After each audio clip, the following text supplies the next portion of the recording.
Hello everyone. तो बेटा आज हम क्लास 10th का जो चैप्टर है आपका चैप्टर 3 उसका इंट्रोडक्शन स्टार्ट कर रहे हैं। क्लास 10th का chapter 3 that is pair of linear equations, pair of linear equation, इसका हम आज इंट्रोडक्टरी पार्ट स्टार्ट कर रहे हैं। तो स्टार्ट करते हैं बेटा। सबसे पहले हमारे पास आ रहा है कि यार ये इक्वेशन क्या है, इक्वेशन को मैथमेटिक्स में हम कैसे डिफाइन करते हैं। तो जब भी हम मैथमेटिक्स में दो क्वांटिटीज को या कोई दो रिलेशंस को इक्वल का साइन लगा के बता रहे हैं तो उसको हम क्या बोलेंगे, इक्वेशन। फॉर एग्जांपल मैं किसी भी बच्चे की या आप में से किसी भी जो भी व्यूअर है उनकी हम एज निकालना चाह रहे हैं, एज निकालना चाह रहे हैं।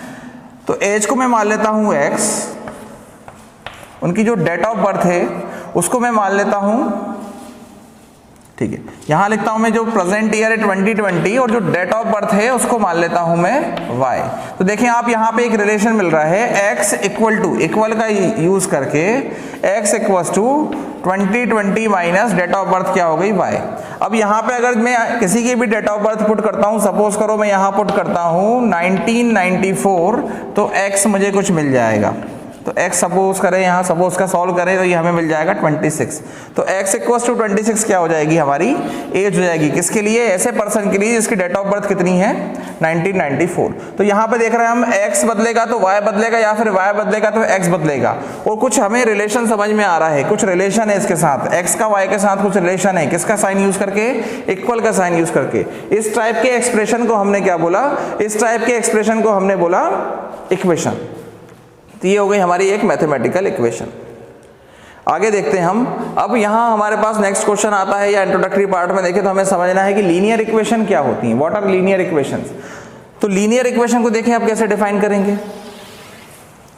तो प्रीवियस क्लास में भी हमने पढ़ा था, क्लास 9th में हम पढ़ते हैं और भी क्लासेस में पढ़ते हैं कि कोई भी फंक्शन है, कोई भी एक इक्वेशन लिखी हुई है x और y के टर्म में, x और y के टर्म में कोई भी इक्वेशन लिखी हुई है तो हम एक ऐसा टेबल बनाते थे। x की जगह पे कुछ पुट करते थे, y की जगह पे कुछ आता था, फिर x की जगह पे कुछ डालते थे तो y की जगह पे कुछ वैल्यू निकल के आती थी। इनको बोलते थे हम x y कोऑर्डिनेट्स, इनको बोलते थे आप एक्स वाई कोऑर्डिनेट्स। और जब इन एक्स वाई कोऑर्डिनेट्स को आप ग्राफ के ऊपर प्लॉट करते थे तो कुछ पॉइंट्स मिलते थे। वो पॉइंट्स इस तरीके से मिलते थे कि अगर हम सबको मिला दें, अगर हम सबको मिला दें तो क्या बन जाएगी, एक लाइन बन जाएगी। और इस लाइन की जनरल इक्वेशन क्या होगी, इस लाइन की जनरल इक्वेशन होगी ax plus B Y plus C equal to 0। यानी कि बेटा कोई भी ऐसी इक्वेशन जिसमें, या कोई भी एक ऐसा रिलेशन x और y के बीच में जिसमें हम x और y की वैल्यूज को अगर ग्राफ पे प्लॉट करते हैं तो हमेशा क्या मिलेगी, हमें एक स्ट्रेट लाइन मिलेगी। कोई भी फंक्शन की कैसी लाइन मिलेगी, हमें एक स्ट्रेट लाइन मिलेगी। तो उस इक्वेशन को क्या बोलेंगे हम, उस इक्वेशन को बोलेंगे हम लीनियर इक्वेशन। उस इक्वेशन को हमने बोला लीनियर इक्वेशन। यहाँ पे जो ये स्टैंडर्ड फॉर्म लिखा है ax plus B Y plus C equal to 0, class 9th में प्रीवियसली भी आप लोग पढ़ चुके हैं।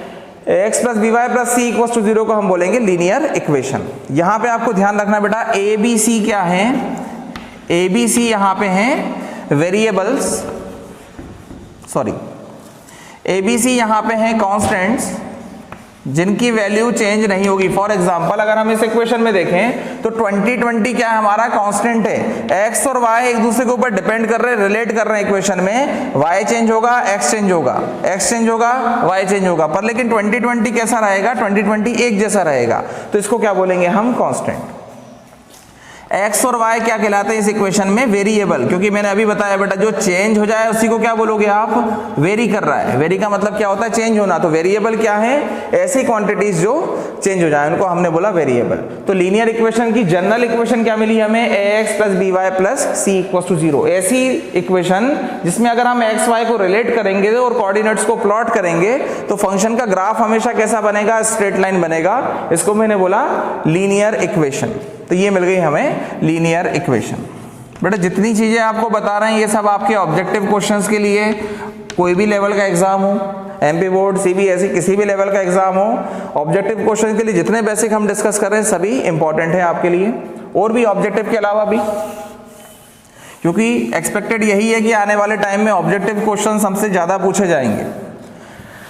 ऑनलाइन एग्जाम भी होगा तो सब्जेक्टिव होना बहुत मुश्किल है, ऑब्जेक्टिव होगा। और वैसे भी ये सारी चीजें बेसिक हैं, आपको पढ़ना जरूरी है, हायर क्लासेस में काम आएंगी। अब बात करते हैं बेटा लीनियर इक्वेशन के बाद, क्योंकि चैप्टर का नाम है पेयर ऑफ लीनियर इक्वेशन और आपके सिलेबस में आपको 2 पेयर पढ़ने हैं। तो पेयर ऑफ लीनियर इक्वेशन मतलब एक ग्राफ पे आप एक से ज्यादा इक्वेशन को प्लॉट कर रहे हो, एक से ज्यादा लाइन को प्लॉट कर रहे हो। तो पेयर ऑफ लीनियर इक्वेशन, अब एक से ज्यादा इक्वेशन है तो हमने मान लिया a1x plus b1y plus c1 equals to 0 और दूसरी इक्वेशन को मान लिया a2x plus b2y plus c2 equals to 0। क्या है बेटा इससे मतलब समझें। फॉर एग्जाम्पल जैसे कोई एक लाइन पे हमने या एक ग्राफ पे हमने 2 लाइंस को प्लॉट किया, वो 2 लाइंस क्या हैं, ये है। यहाँ पे a1x plus b1y plus c1 में आप कंफ्यूज हो रहे होंगे तो देखें यहाँ पे कोई एक इक्वेशन है 2x plus 3y plus 12 equals to 0। तो कंपेयर करो बेटा जरा इस इक्वेशन से इसको। तो यहाँ पे a1 कितना है, a1 है 2, b1 है 3 और c1 कितना है 12। a1 है 2, b1 है 3, c1 कितना है 12। सिमिलरली बेटा देखो एक और इक्वेशन लिखी इसी के साथ, 3x माइनस 2y और प्लस 16। तो बेटा देखें यहाँ पे a2 कितना है 3, b2 कितना है, स्टैंडर्ड इक्वेशन में प्लस है पर यहाँ आ रहा है माइनस, मतलब b2 कितना है -2 है, b2 कितना है हमारे पास -2 और c2 कितना है 16। बेटा इक्वेशन में इक्वल का साइन जरूरी होता है, बिना इक्वल के आप उसको इक्वेशन नहीं बोलोगे, LHS RHS दोनों होने चाहिए। तो ये क्या हमारे पास c2 इक्वल्स टू 0। तो ये एक हमारे पास इक्वेशंस हैं, इस फॉर्मेट में मैंने आपको बताया a1 a2 क्या होता है। इन दोनों इक्वेशंस को अगर आपसे बोला जाए solve the given 2 equations, solve करने का मतलब क्या होता है, कोई भी इक्वेशन को सॉल्व करने का मतलब होता है x और y की वैल्यू को फाइंड करो। इसका मीनिंग होता है x और y की वैल्यू को फाइंड करो। उसकी कुछ मेथड्स हैं, उसके बारे में हम आने वाले कुछ या नेक्स्ट लेक्चर में हम उसके बारे में पढ़ेंगे, फिलहाल इंट्रोडक्शन चल रहा था। तो x कभी भी बोला जाए find the solution of the given equation, तो बेटा मैथमेटिक्स का रूल है, जैसे अगर आपके पास वेरिएबल कितने हैं, वेरिएबल है आपके पास 1, तो सॉल्व करने के लिए इक्वेशन कितनी चाहिए आपको, एक इक्वेशन में आपका काम चल जाएगा। फॉर एग्जांपल देखो बेटा एक इक्वेशन लिखी मैंने x प्लस 2 इक्वल्स टू 4, कितने वेरिएबल हैं, 2 तो है यहाँ पे कांस्टेंट, 1 है वेरिएबल, तो हम इसको सॉल्व कर देंगे बेटा इजीली। देखो आप x इक्वल्स टू 4 माइनस 2 इक्वल्स टू कितना आ गया 2, ये सॉल्व हो गया। पर लेकिन 2 इक्वेशन है देखो आप x और y, तो आप दोनों एक बार में एक इक्वेशन का यूज करके x और y की वैल्यू नहीं निकाल सकते, आपको क्या चाहिए, 2 इक्वेशन चाहिए। तो पेयर ऑफ लीनियर इक्वेशन का यूज करके हम 2 वेरिएबल्स की वैल्यू को कैलकुलेट कर सकते हैं। तो आई होप आप लोग को मीनिंग समझ में आया होगा पेयर ऑफ लीनियर इक्वेशन का। नहीं आया है तो आप कमेंट सेक्शन में बताइएगा। तो सॉल्यूशन ऑफ द इक्वेशन बोला जाएगा तो हमारे पास 2 मेथड है उसकी। एल्जेब्रिक मेथड्स तो बहुत सारी हैं, खास आपके सिलेबस में है जो वो हैं एलिमिनेशन मेथड, सब्स्टिट्यूशन मेथड और क्रॉस मल्टीप्लिकेशन मेथड। प्रीवियस या सॉरी नेक्स्ट लेक्चर में हम उसको पढ़ेंगे। अभी हम देखें बेटा सॉल्यूशन से क्या मतलब होता है। अगर 2 इक्वेशन ऑफ लाइन है, 2 इक्वेशन ऑफ लाइन हो गई है हमारे पास, ये सब बेटा जो बता रहे हैं 1 मार्क क्वेश्चन के लिए इंपॉर्टेंट हो जाएगा आपके लिए। अगर हम इन दोनों को ग्राफ के ऊपर प्लॉट करते हैं तो कितने केसेस अराइज हो सकते हैं। अगर कोई भी 2 लाइन को आप ग्राफ के ऊपर प्लॉट करते हो तो क्या क्या केसेस अराइज हो सकते हैं, हम देखते हैं यहाँ पे।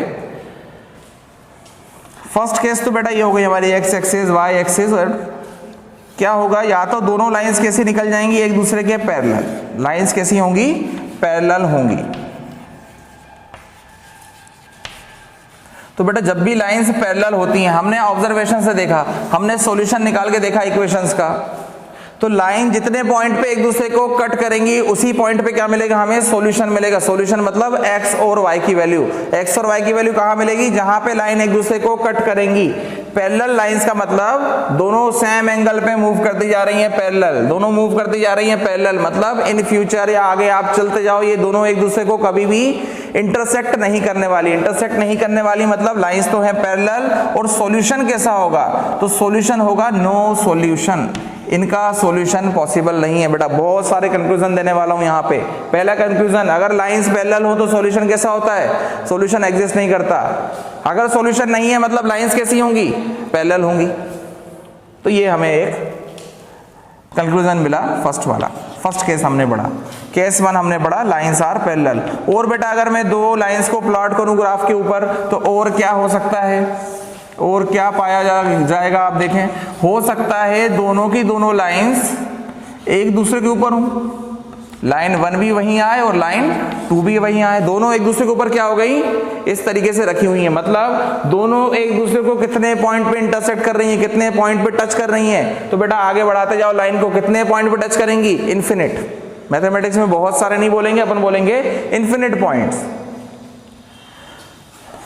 तो लाइंस क्या हैं, एक दूसरे के ऊपर इस तरीके से रखी हुई है, मतलब लाइंस आर कोइंसिडेंट। इसको क्या बोलते हैं हम, लाइंस आर कोइंसिडेंट। लाइन कैसी है, कोइंसिडेंट है, एक दूसरे के ऊपर रखी हुई है, कोइंसिडेंट है। तो लाइंस आर कोइंसिडेंट, और अगर लाइन कोइंसिडेंट होंगी तो हर पॉइंट पे एक दूसरे को कट कर रही, मतलब सॉल्यूशन कैसे होंगे, बहुत सारे सॉल्यूशन होंगे। इसको बोलते हैं हम इनफाइनाइटली मेनी सॉल्यूशंस। इसको हम बोलेंगे इनफाइनाइटली मेनी सॉल्यूशन को मैं शॉर्ट में लिख रहा हूं कुछ इस तरीके से, स्पेस की भी कमी है, ठीक है। तो दूसरा केस हमने स्टडी करा यहाँ पे, केस नंबर 2। बेटा थोड़ा क्लियर नहीं है बोर्ड, अभी काम चला लें आप लोग, डाउट हो तो तुरंत आप कमेंट सेक्शन में पूछें। तो केस 2 बेटा हमें मिला लाइंस आर कोइंसिडेंट। सॉल्यूशन कैसे होंगे, बहुत सारे होंगे। बहुत सारे क्यों होंगे, मेरे हिसाब से बेटा क्लियर होगा, क्योंकि एक लाइन को दूसरी लाइन के ऊपर रखोगे तो हर पॉइंट पे दोनों एक दूसरे को टच कर रही हैं। ऐसे देखो एरो लगा है, लाइन आगे बढ़ती जाएगी, लाइन कहीं खत्म होने वाली नहीं है। इसका मतलब कितने सॉल्यूशन, बहुत सारे पॉइंट पे एक दूसरे को टच करेंगी, जितने पॉइंट पे टच करेंगी उतने सॉल्यूशन। कितने पॉइंट पे टच करा, इनफिनिट, इसलिए इनफाइनाइटली मेनी सॉल्यूशंस। तो ये केस 2 था। लास्ट केस बेटा मोस्ट इंपॉर्टेंट केस, क्योंकि हमें जो भी क्वेश्चंस को सॉल्व करना है उनका सॉल्यूशन कैसा होना चाहिए, उनका सॉल्यूशन होना चाहिए यूनिक। यूनिक का मतलब होता है बेटा कि जिसके जैसा दूसरा ना हो, वो क्या है, यूनिक। जैसे ताजमहल कैसा है, यूनिक है, ठीक है, ताजमहल अपने आप में कैसा है, यूनिक है। Earth is the only planet in the solar system जिसमें क्या है, लाइफ पॉसिबल, तो वो क्या हो जाएगा, यूनिक हो जाएगा। यूनिक मतलब जिसके जैसा दूसरा ना हो, ठीक है। तो केस 3 देखें बेटा, हम जब भी सॉल्यूशन निकालते हैं तो यूनिक सॉल्यूशन ही निकाल सकते हैं। केस 3, अब केस 3 में क्या होगा, लाइंस आर इंटरसेक्टिंग। लाइन क्या करेंगी, एक दूसरे को कट करेंगी, पर कितने पॉइंट पे, एक पॉइंट पे। लाइंस आर इंटरसेक्टिंग, लाइन एक दूसरे को क्या करेंगी, इंटरसेक्ट करेंगी, पर कितने पॉइंट पे कट करेंगी बेटा, एक पॉइंट पे कट करेंगी। देखो एक बार पढ़ लिया, कर लिया हमने पैरेलल। देखो वैसे भी दो लाइन को ग्राफ पे प्लॉट करोगे, या तो पैरेलल होंगी या एक दूसरे के ऊपर होंगी, या फिर क्या करेंगी, एक दूसरे को कट करेंगी। तीसरी कोई बात नहीं हो सकती, ठीक है, तीसरी कोई बात पॉसिबल नहीं है। तो अब ये क्या करेंगी, एक दूसरे को किसी सिंगल पॉइंट पे कट करेंगी, और जिस पॉइंट पे कट करेंगी मतलब कितने पॉइंट पे कांटेक्ट किया, एक पॉइंट पे कांटेक्ट किया, मतलब कितने सॉल्यूशन, एक सॉल्यूशन। और जब एक जैसा कोई भी दूसरा ना हो तो अपन क्या बोलते हैं उसको, यूनिक। इसलिए सॉल्यूशन कैसा हुआ, सॉल्यूशन हुआ बेटा इसका यूनिक सॉल्यूशन। सॉल्यूशन कैसा कहलाएगा इसका, यूनिक सॉल्यूशन। अब क्वेश्चंस कैसे मिलते हैं, if pair of linear equations has unique solution then the lines are intersecting। Lines कैसी होंगी, लाइंस इंटरसेक्टिंग होगी। If the solution of pair of linear equation has infinitely many solution then the lines are coincident. उल्टा पूछ सकता है, if the lines are parallel then the pair of linear equation has dash type of solution. किस type का solution, no solution. अब बेटा consistency और inconsistency के बारे में बात करते हैं। तो इक्वेशन की कंसिस्टेंसी कब कहलाती है, equations are said to be consistent if they had solution. अगर उनके सॉल्यूशंस हो गए तो उनको आप बोलोगे कंसिस्टेंट। तो यहां पे देखो बेटा, इनफाइनाइटली मेनी सॉल्यूशन, पर सॉल्यूशन तो है, बहुत सारे हैं पर लेकिन सॉल्यूशन तो है। यूनिक सॉल्यूशन एक है, और यहां पे नो सॉल्यूशन। तो बस सॉल्यूशन है तो आप क्या बोलोगे, कंसिस्टेंट इक्वेशंस। तो इस वाले केस में इक्वेशंस कैसी हैं, कंसिस्टेंट। इस वाले केस में इक्वेशंस कैसी हैं, कंसिस्टेंट। स्पेस की कमी बेटा दिख रहा होगा, नहीं तो सुन तो लिया ही होगा, कान तो बंद होंगे नहीं। कंसिस्टेंट। और इस वाले केस में क्योंकि नो सॉल्यूशन है तो इनकंसिस्टेंट। अब बेटा क्वेश्चन में एक और चीज आती है, क्वेश्चन में आपको दो इक्वेशन दे देते हैं, 2x + 9y + 11 = 0 and 3x + 4y - 12 = 0। Question में बोलेगा कि देख के बताओ लाइंस इंटरसेक्टिंग होंगी, पैरेलल होंगी या फिर कोइंसिडेंट होंगी। 3 केसेस आपसे पूछेगा, बताओ कैसी होंगी, तो देख करके कैसे बताएं। अब अगर हम ग्राफ के ऊपर प्लॉट करें, एक्स वाई ढूंढ करके पूरा प्लॉट करेंगे और निकालेंगे तो लग जाएगा बहुत सारा टाइम, और क्वेश्चन आता है 1 मार्क में। तो उसके लिए क्या करते हैं बेटा, उसके लिए हमारे पास तरीका है। देखें, हम निकालेंगे A1, इक्वेशन का A1 और इक्वेशन का A2, दोनों को करेंगे डिवाइड। दोनों को करा हमने डिवाइड, फिर हमने निकाला B1 और फिर हमने निकाला B2 और दोनों को कर दिया डिवाइड। दोनों को कर दिया डिवाइड। फिर हमने निकाला C1 और फिर निकाला C2 और दोनों को कर दिया डिवाइड। ये A1 upon A2, B1 upon B2, C1 upon C2, 2 upon 3, 9 upon 4, 11 upon -12, ये हमने निकाल लिया। फिर हम चेक करते हैं, ऐसा हर इक्वेशन में बेटा अलग अलग आएगा, है ना, ये सिर्फ एक एग्जांपल है। फिर हम चेक करते हैं, अगर A1 upon A2 B1 upon B2 के बराबर है और B1 upon B2 C1 upon C2 के बराबर नहीं है, उस केस में सॉल्यूशन कैसा होगा, नो सॉल्यूशन। उस केस में सॉल्यूशन कैसा कहलाएगा, नो सॉल्यूशन। अगला केस देखें हम, A1 upon A2 is equal to B1 upon B2 is equal to C1 upon C2, तीनों चीजें इक्वल आ गई। इसका मतलब कैसा होगा, किस टाइप का सॉल्यूशन होगा, इनफाइनाइटली मेनी सॉल्यूशंस, ध्यान रखना बेटा। और लास्ट वाला केस अगर हम बात करें, लास्ट वाला केस बात करें तो हमें सिर्फ एक चीज चेक करनी है। चलिए यहाँ थोड़ी सी जगह कमी है बेटा, लास्ट वाला जो केस है मैं उसको यहाँ लिख दे रहा हूँ, स्पेस की कमी है मेरे पास। यूनिक सॉल्यूशन के लिए जो रिजल्ट आएगा उसको मैं यहाँ लिख रहा हूँ। देखें, A1 upon A2 is not equal to B1 upon B2 equals to C1 upon C2, not equals to C1 upon C2, matter नहीं करेगा, ये हमें मिलना चाहिए। तो उसको क्या बोलेंगे हम, सॉल्यूशन कैसा है, यूनिक। तो सीधे इक्वेशन को चेक करके हम बता सकते हैं सॉल्यूशन कैसा होगा, यूनिक। तो बेटा देखें क्या क्या कंक्लूजन निकले, इस पूरे को अपन एक टेबल में नोट कर लेते हैं। आप लोग एक टेबल बना लीजिएगा, उसमें यहाँ पे आप एक बार बताएंगे लाइंस कैसी हैं, पैरेलल लाइंस है तो सॉल्यूशन होगा नो सॉल्यूशन, इक्वेशंस होंगी इनकंसिस्टेंट, और कंडीशन क्या होगी, कंडीशन होगी A1 upon A2 equals to B1 upon B2 not equals to C1 upon C2। ऐसे तीनों की केसेस आप एक लाइन में लिख लेंगे। बेटा श्योरिटी देते हैं कम से कम आपको 1 मार्क के से 3 क्वेश्चंस तो मिलेंगे ही। कभी ऑब्जेक्टिव क्वेश्चन होता है तो सिर्फ उस टेबल से आपको 3 से 4 क्वेश्चन मिल जाएंगे।